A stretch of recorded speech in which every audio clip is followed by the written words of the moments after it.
আমি একজন প্রবাসী। আমি ব্যাংকের মাধ্যমে 1 লাখ টাকা পাঠালে 2,500 টাকা প্রণোদনা পাই। এটা কি সুদ হবে অথবা এই টাকাটা নেয়া কি হালাল হবে কিনা?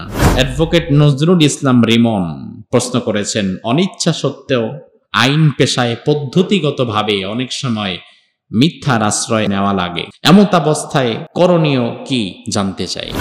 এমডি নাজমুল হাসান প্রশ্ন করেছেন, আর্মি পুলিশ সহ সব বাহিনী নাইট ডিউটি করার সময় একটু একটু ঘুমায়, এতে কি বেতন হালাল হবে? হ্যাঁ, বিষয় হচ্ছে নাইট ডিউটির জন্য যাদেরকে রাখা হয়, নাইট ডিউটি মানে কি? রাতের ডিউটি, রাতের কাজ।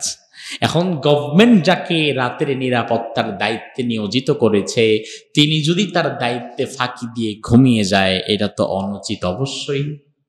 তার কারণ গভর্নমেন্ট তো তাকে এই কাজের জন্যই নিয়োগ দিয়েছে এবং এই কাজের জন্যই বেতন দিচ্ছে। আমার এমন অনেক অভিজ্ঞতা আছে। গত 2 বছর আগে সম্ভবত আমি একদিন শেয়ারও করেছিলাম আপনাদের সাথে, কুমিল্লা থেকে আসার পথে, মাহফিল শেষ করে আসার পথে রাস্তায় আমার সামনে একজন অ্যাক্সিডেন্ট হয়ে দেখি মাথার ঘিলু পর্যন্ত বের হয়ে গেছে, এক মুরব্বী, রক্তাক্ত অবস্থা। যত জায়গায় ফোন দিলাম, থানায় যোগাযোগ করলাম, রাতটা গভীর, 2টা-2:30 বাজে, ঝিরঝির বৃষ্টিও পড়ছিল। মাশাআল্লাহ, থানাওয়ালারা তেমন রেসপন্স করলো না। তার কারণ চিন্তা করলে এত রাত্রে ঘুম ভেঙে এত কষ্ট করে এত দূর যায় কি? এরপরে রেসপন্স করেছে কয়েক জায়গায় ফোন দেওয়ার পরে, অনেক পরে।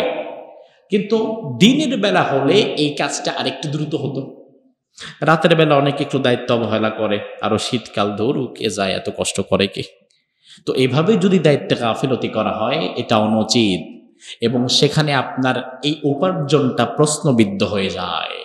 পরিপূর্ণ হারাম না হলেও পরিপূর্ণ বৈধ কিন্তু হচ্ছে না, কারণ আপনাকে যেই কাজের জন্য রেখেছে আপনি সেই কাজে ফাঁকি দিয়ে দিয়েছেন। শামীম খান প্রশ্ন করেছেন, আমি একজন প্রবাসী।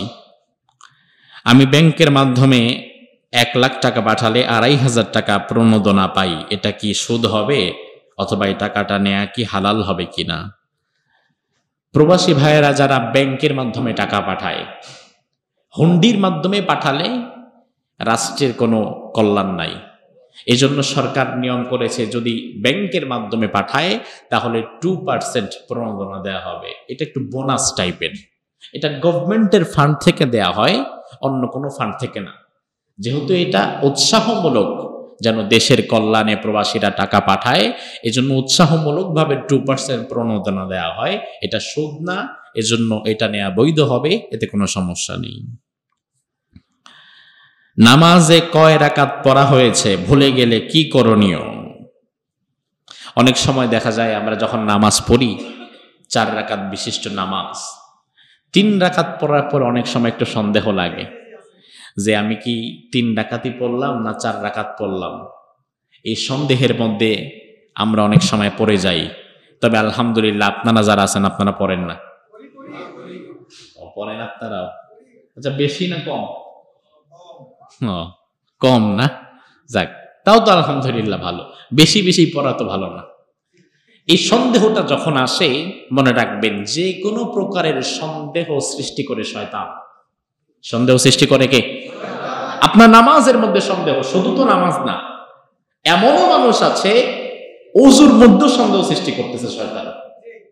হাত ধুয়েছে, মুখ ধুয়েছে, পাটা ধোয়ার পরে মনে হলো কিরে, হাতের এই জায়গাটা কি ভিজলো না একটু শুকাই রইলো, তখন আবার পানি দিতেছে, আছে না নাই?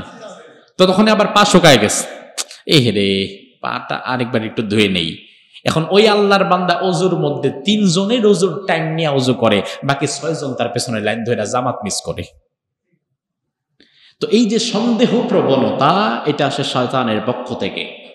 এজন্য শয়তানের কাছ থেকে আশ্রয় চাইতে হবে, আল্লাহ তাআলার কাছে বেশি বেশি করে পড়তে হবে, আউযু বিল্লাহি মিনাশ শাইতানির রাজিম। এখন নামাজে আপনি যদি রাকাত নিয়ে সন্দেহের মধ্যে পড়ে যান, 3 রাকাত পড়ার পরে 3 না 4, 3 না 4 এমন যদি সন্দেহ হয়, তখন প্রথমত আপনাকে যেই দিকে আপনার যন্নে গালেব হচ্ছে, প্রবল ধারণা যেই দিকে, ওই মুহূর্তে আপনাকে ইনস্ট্যান্ট সিদ্ধান্ত নিতে হবে। দেখতে হবে যে 3 না 4, কোন দিকে মন বেশি ঝুঁকছে? যদি মন বেশি ঝুঁকে 3-এর দিকে, তাহলে 3 ধরে আমল করা শুরু করবেন, আর 1 রাকাত পরে নিবেন, এরপরে সাহু সেজদা দিয়ে নিবেন। আর মন যদি বেশি ঝুঁকে 4-এর দিকে, প্রবল ধারণা যদি 4-এর দিকে যায়, তাহলে আপনি 4 রাকাত ধরে নামাজ শেষ করে সাহু সেজদা দিয়ে নিবেন। এখন বিষয় হচ্ছে, হুজুর আমার মন তো মাশাআল্লাহ এমন উতলা, পার্সেন্টেজও করতে পারি না, 50-50 হয়ে গেছে। প্রবল ধারণা কোনো দিকেই না, আমার 2 দিকেই হাফ হাফ, 50-50 করে আছে। 3ও মনে হয়, 4ও মনে হয়, কোনো দিকে প্রবল ধারণা যায় না। ওই মুহূর্তে যেটা করতে হবে, কম সংখ্যাকে ধরতে হবে। যদি প্রবল ধারণা করতে না পারেন, তাহলে সংখ্যায় যেটা কম সেটাকে ধরতে হবে। সংখ্যায় যেহেতু 3 কম, আপনি 3 ধরে আমল করবেন, 1 রাকাত পড়বেন, 1 রাকাত পরে সাহু সিজদা দিয়ে নামাজ শেষ করবেন। শেষ প্রশ্ন, অ্যাডভোকেট নজরুল ইসলাম রিমন প্রশ্ন করেছেন, অনিচ্ছা সত্ত্বেও আইন পেশায় পদ্ধতিগতভাবে অনেক সময় মিথ্যার আশ্রয় নেওয়া লাগে, এমত অবস্থায় করণীয় কি জানতে চাই। একজন অ্যাডভোকেট এই প্রশ্ন করছে, এটা ভালো লক্ষণ না? আরে ভাই, মিথ্যা বলে না এমন আল্লাহর ওলি এখানে কয়জন আছেন? কেউ হাত তোলে না। তার মানে ঘরে হোক, বাহিরে হোক, ব্যবসায় হোক, বাণিজ্যে হোক, সব জায়গায় না হইলে অন্তত বউর সাথে হোক মিথ্যা বলাই লাগে টুকটাক। তো বিষয় হচ্ছে, মিথ্যা কিন্তু ভাই আপনি বলেন আর নাই বলেন, যেখানেই বলেন না কেন, যেটা হারাম এটা হারাম, সর্বাবস্থায় হারাম। হারামকে কখনো জায়েজ বানাবার মতো কোনো সুযোগ আমাদের কাছে নাই। এখন আইন পেশা যেটা, আইন পেশা, ডাক্তারি পেশা, আইনজ্ঞ এবং ডাক্তার, আইনজীবী এবং ডাক্তারদের কাছে মানুষ কি শখে যায় না চূড়ান্ত বিপদে যায়? চূড়ান্ত বিপদে মানুষ তার শরণাপন্ন হয়েছে। আর ওই ব্যক্তি সেখানে যদি মিথ্যার আশ্রয় নিয়ে, যিনি আসামি না তাকে আসামি বানিয়ে দেয়া হলো, আর যিনি আসামি তাকে খালাস পাইয়ে দেয়া হলো, এটা তো শুধুমাত্র শারঈ দৃষ্টিকোণ বাদ দেন, ইসলামের সকল দৃষ্টিকোণ বাদ দিয়ে শুধু বিবেকের দৃষ্টিতে দেখলেও তো এটা ঠিক না।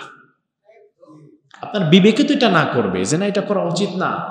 আর আল্লাহ সুবহানাহু ওয়া তাআলা তো অবশ্যই মিথ্যা সাক্ষ্য আর মিথ্যা তথ্যের কারণে দুনিয়ার সকল আমলগুলো বরবাদ করে আপনাকে জাহান্নামে পাঠিয়ে দেবেন। অবশ্যই আপনাকে সত্যের পক্ষে থাকা লাগবে। এতে যদি আপনি দেখেন আমি মামলায় হেরে যাচ্ছি, এই কাজ আমি করতে পারছি না, সত্যকে আপনাকে এস্টাবলিশ করতে হবে। এটা যদি না পারেন, এই স্থান ত্যাগ করে অন্য কোনো কাজ করে খাওয়া শুরু করেন। কিন্তু তাই মানে এমন না যে একটু কৌশলী 2-4টা মিথ্যা কথা বইলা, আমি সবাই বেশি বলে আমি একটু কম বলি, তাহলে আমার মতো একটা ভালো লোক তো এখানে থাকাও দরকার। কোনো দরকার নাই। আপনি এখানে যদি আপনার সত্য প্রতিষ্ঠা করতে না পারেন, বের হয়ে যান, অন্য কাজ করেন, এটা আপনার জন্য না। আল্লাহ সুবহানাহু ওয়া তাআলা আমাদেরকে সত্যের সাথে থাকার তৌফিক দান করুক, বলি আমিন। হাদা মা ইনদি ওয়াল ইলমু ইনদাল্লাহ আলাইহি তাওয়াক্কালতু ওয়া ইলাইহি উনীব।